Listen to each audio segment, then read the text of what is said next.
NVHCP MIS के tutorial video में आपका स्वागत है।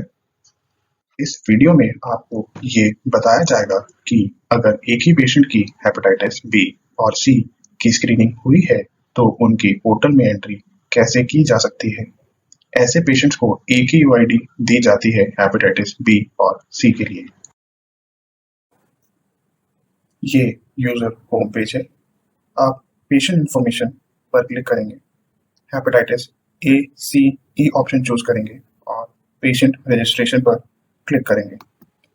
ध्यान रखें कि अगर आपने हेपेटाइटिस बी और हेपेटाइटिस सी दोनों की स्क्रीनिंग की डिटेल्स डालनी है तो आपको सिर्फ hepatitis A C E option ही चूज करना है।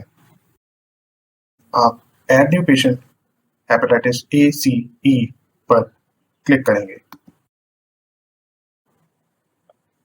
पेशेंट के पहले पेज रजिस्ट्रेशन पेज पर पेशेंट की डेमोग्राफिक डिटेल्स एंटर करें,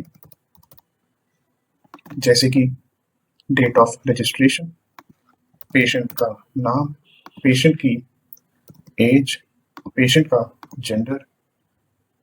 यहाँ पर आप फादर, हस्बैंड, गार्डियन, मदर और किसी और रिलेटिव का नाम भी डाल सकते हैं।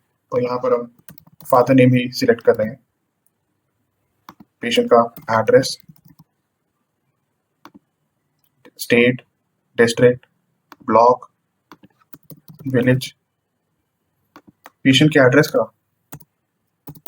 पिन कोड, पेशेंट का कॉन्टैक्ट नंबर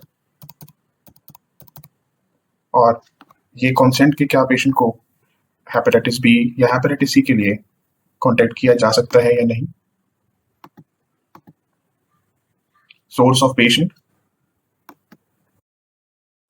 उसके बाद कि क्या पेशेंट की हेपेटाइटिस बी की वैक्सीनेशन हुई है या नहीं हुई है।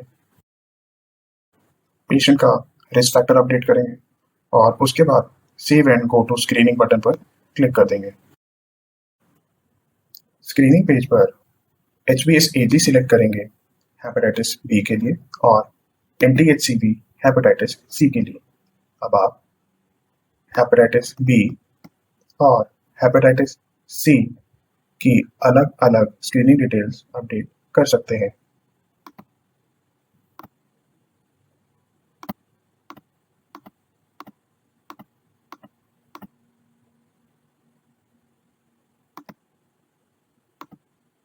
डेट ऑफ रिजल्ट और पेशेंट का क्या रिजल्ट आया है, वो पॉजिटिव है या नेगेटिव है। Place of testing, screening page save करने पर सेम यूआईडी आपको हेपेटाइटिस बी के रजिस्ट्रेशन पेज और हेपेटाइटिस ACE के रजिस्ट्रेशन पेज पर मिल जाएगी, जिसको ओपन करके आप आगे की पेशेंट की हेपेटाइटिस बी या हेपेटाइटिस सी की डिटेल्स अपडेट कर सकते हैं। जैसा कि आप देख पा रहे हैं, हेपेटाइटिस बी के रजिस्ट्रेशन पेज पर आप सेम यूआईडी को ओपन करके